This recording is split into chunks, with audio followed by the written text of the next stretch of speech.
Hello and welcome to my Amazon review of the Behringer C-1 Studio Condenser microphone.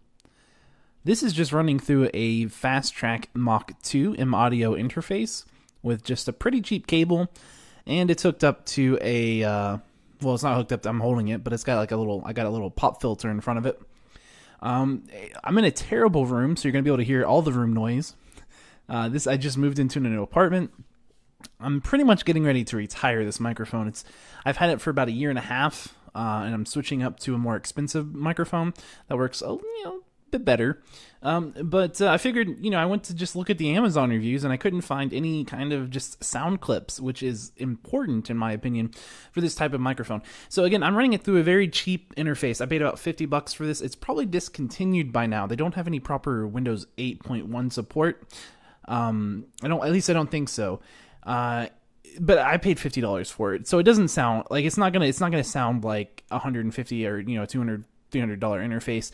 It's not even a mixer. It's very simple. It's a very simple thing. It's got a kind of crappy pre, and it's kind of running pretty hot right now, so you can kind of hear how that sounds. It doesn't sound great. This is about the setup that I would use whenever I was doing live recordings or live, whatever you want to call it, live performance with this microphone. This is about the settings I would use. So you can tell it leaves some to be desired, but for the price point, it's not bad. It's really not bad. If you want to do into like a studio recording, we can start to turn the gain down on the pre, and we can start talking louder, and it's going to give us a pretty similar level, but it's probably not quite high enough. I'm almost shouting right now. This is probably not going to give you the kind of level that you want for live stuff. But for studios, you can just take this and you can compress it, or you can just you can digitally process it, and it's going to be a pretty clean signal. And if you want, you can just download this clip and you can mess with it and see for yourself. But again, this is just in a completely untreated acoustically wise room. It's got like a desk and a queen sized air mattress in it. So I mean, this is a pretty bad room for example's sake. But the setup is really poor, but again, it's very low budget, and it's probably what you're looking at getting if you're looking at this microphone. You're probably not looking at an expensive interface or an expensive mixer. So the microphone's good. I think it's a great microphone. Get a pop filter for it, put it in a shock mount. I got like the Samson SPO1 for it. It fits fine. You have to like take out I don't remember exactly, but I don't know if it's this microphone or the Samson shock mount that's comes with like a little extra screw. It's got like an adapter. You just have to take that out, and then it disconnects just fine. Literally, the thing screws out, so that'll fit. But yeah, that's pretty much it for this. I just wanted to give you guys a little soundbite, a little clip that you can use, and you can just kind of listen to, kind of like, yeah, this is kind of what I'll be doing. I remember, if you get this microphone, you want to talk directly into it. It does require phantom 48 volt phantom power. Get that somehow, probably through your interface, which means it needs to be powered. Just keep that in mind. It's not a dynamic microphone. It does take power, and it's not going to connect by USB. So I don't think this microphone comes with a cable or anything. You have to buy all of that separate. So when you do go ahead and start factoring up the price, consider that. But it's a good microphone for the price, especially if you know what you're getting into. So there you go. This is the recording sample, and again, a completely untreated acoustic room, so you can hear the reflections and stuff bouncing off the wall. You can I'm pretty close to the center of a kind of small room of about 12 by 12, so you can kind of hear really what it's going to pick up in terms of off-axis rejection. I mean, this is roughly what you can expect. I mean, this is a room with a big couple windows in it, like probably 8 by 7 and then 7 by 3 in terms of window space, which are just blinds on them, and there's nothing else. So it's really reflective. So it's not a great room for recording. But again, this might be the situation that you're recording in if you buy this microphone, because it is a low budget thing, and this is kind of a low budget room. So there you go. Hopefully this is enough sample sound for you guys. So I'm just going to go ahead and upload this, and hope you guys enjoy it. That's my review. I'm going to go retire this microphone now. It's good to have it, though. It's definitely a microphone I'll keep in my closet, just because you never know when you want to pull it out. Who knows, right? It's a workhorse. I was glad I got it. Don't turn your head back over your shoulder, and only stop to rest yourself when the silver moon shining high above the trees. If I had stopped to listen once or twice, if I had closed my mouth and opened my eyes, if I had cooled my head and warmed my heart,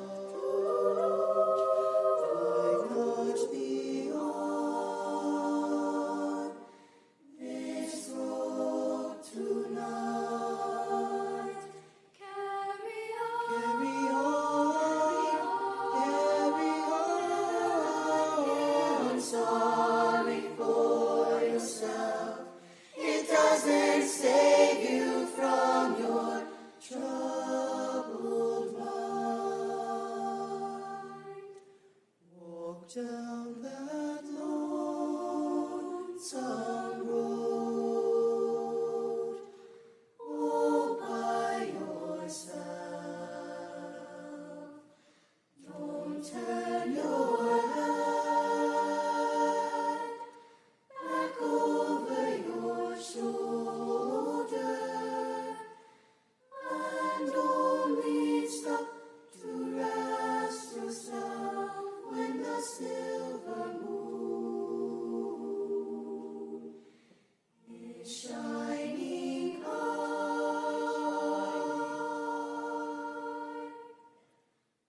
above the trees.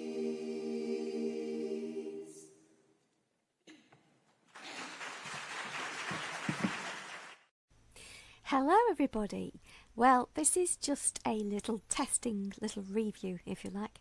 I am testing out a really cheap mic. And when I say cheap, I mean cheap. This is a Behringer C-2 mic, and it is not an expensive mic. This is my speaking mic. I've got a vocal mic for singing over that way, that's on a stand, and it's got the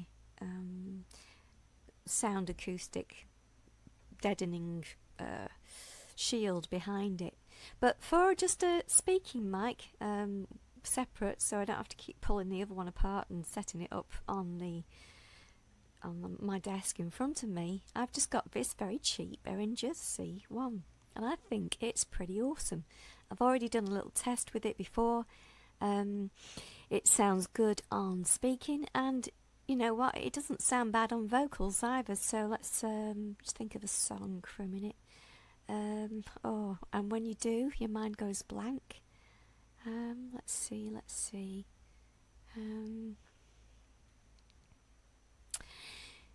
Oh, no, my mind's totally blank.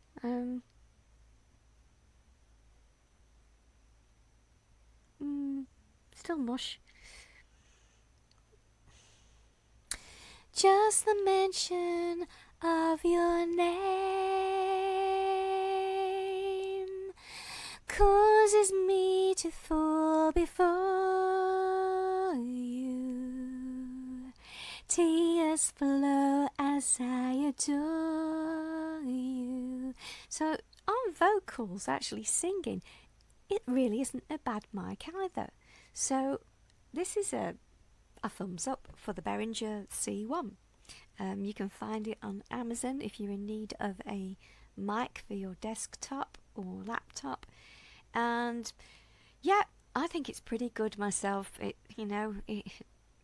I think it needs a bit of a shield for singing behind it to stop on it. I haven't got a pop shield on it, so of course you're going to get the P's and stuff coming through, and normally have a pop shield in front.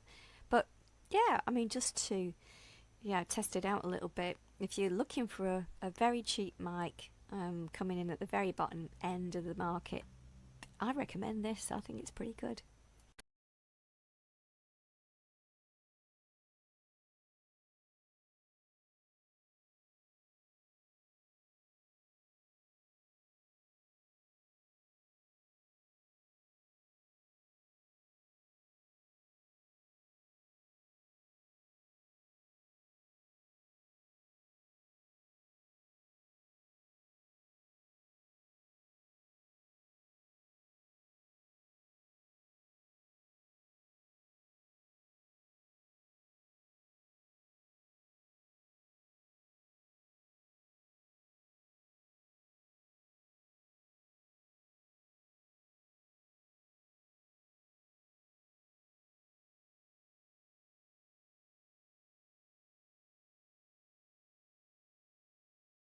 Hey there, this is Angel, and I'm doing a short video review on the Behringer C-1 large diaphragm condenser microphone.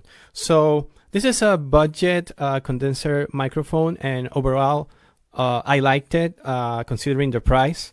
Obviously there are better options there if you are willing to pay a little bit more, but for the price this is a very good starter condenser microphone. So this is the case that it includes, and I'm gonna open it so you can see how it's inside. It comes with some silica gel, it's to keep the moisture off, the adapter, and it comes also with a mounting clip for the microphone.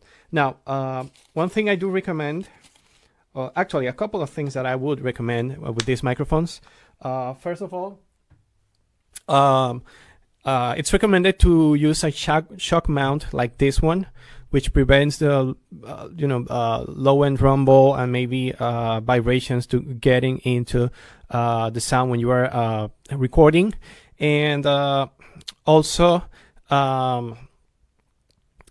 keep in mind this is a condenser microphone, so it needs 48 volts of phantom power to operate. And I want to mention this because if you're a beginner, you may not be aware of this. It does require a preamp. You cannot just hook it up to any mixer that doesn't have any phantom power. It won't turn on, it won't work. So in my case, I'm using it with a PreSonus Studio 68C preamp and audio interface, just in case you're wondering. And it's a very good interface. PreSonus does really good interfaces too. You can look into them. But overall, any interface with phantom power would do. So anyway, you're hearing right now the microphone. It's what I'm using for this review. So I hope you get an idea of the kind of sound that you can get, at least for speech. Okay. So I hope this is helpful. And well, see you in the next one.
Hola, ¿qué tal? Estos son los micrófonos de condensador marca Behringer C2.